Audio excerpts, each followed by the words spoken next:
Good morning, welcome everybody. So this is the World Literature Constellation. Today we're going to have a student symposium in partnership with Liverpool John Moores University. So the symposium will be organized in 4 panels. We're going to start with a panel on imagining space, in which students will connect artworks from the Constellation exhibition to texts studied in a world literature module we offer in the Department of English at Liverpool John Moores. So Tate Taylor will be up. Thank you. Yes, so this is Alienated Landscapes, Nature at the Edge of the City. It introduces Arjun Appaduri's concept of cosmopolitanism from below. He argues that being able to expand one's boundaries beyond the city through travel is an elite privilege and one that is barred from the urban poor.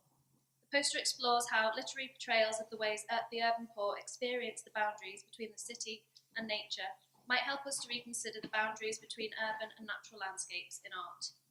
I looked at 3 texts and 3 artworks, considering how they might challenge the way we view space.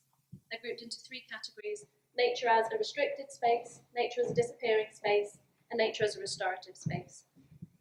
One of the challenges of this task as a whole was trying to present pieces of art and literature which had seemingly no common ground, their contexts and themes being so different from each other.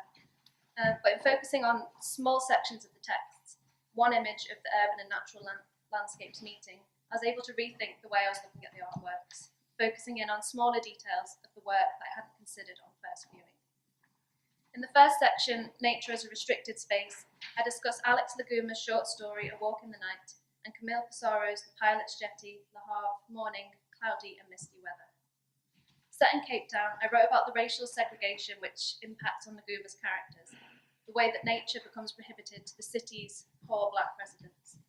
In the story, the breeze from Table Mountain is filtered through the tenements of the city, mixed with stale smells so that the poor are completely alienated from many of nature's pleasures. This led me to consider the way I was viewing the spaces of Pissarro's painting. I thought about the idea of restrictions and barriers, how the people who stand on the jetty cluster and merge, becoming themselves part of the border which divides the built environment from the natural environment beyond it. The title of the painting details specific weather conditions, cloudy and misty, and the sky takes up the majority of the painting. Yet the people appear more closely linked with the built environment than they do with the natural world. In the second section, Nature as a Disappearing Space, I discussed Orhan Pamuk's memoirs of Istanbul alongside Lowry's Industrial Landscape, thinking about the ways each piece considers the disappearing uses of the natural space and the alienating effect this has on people. Pamuk writes about the Bosphorus, the body of water which divides Istanbul from the rest of Turkey, and he mourns the disappearance of the ferry stations and the fishermen's boats, which he used to frequent for trips along the river. He writes that the changing uses of natural space makes one city look like an alien place. Lowry's painting might also ask us to question the effect on human experience which reducing uses of the natural environment have. The hillside and the natural landscape fade and disappear into the painting under the encroaching industrial buildings. The small figures at the bottom of the painting are cut off from nature. The road between the houses seems to point towards the hill, but access is cut off by horizontal paths which lead to nowhere. The final section of the poster, Nature as a Restorative Space, considers the ways nature can be a positive influence in the city. I discussed Khaled Al-Khamissi's text, Taxi, set in Cairo, in which a taxi driver talks about the River Nile and its healing effects on the people of Cairo. He says it holds in it the power to heal and to cure the city of corruption, to provide solace in a city on the brink of revolt and unrest. I then thought about the contrast with Kilawanji Kia Hender's photographed Rusty Mirage, the city skyline. The empty city upon a stark landscape seems to offer no hope of restoration or harmony between the urban and the natural, only an ongoing futility represented by the first and final images which show a city void of people.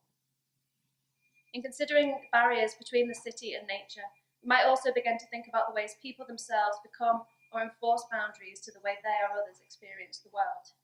We might begin to question how the urban and natural spaces are divided, what is necessary to ensure the harmonious experience of these divisions, if such a thing is possible at all.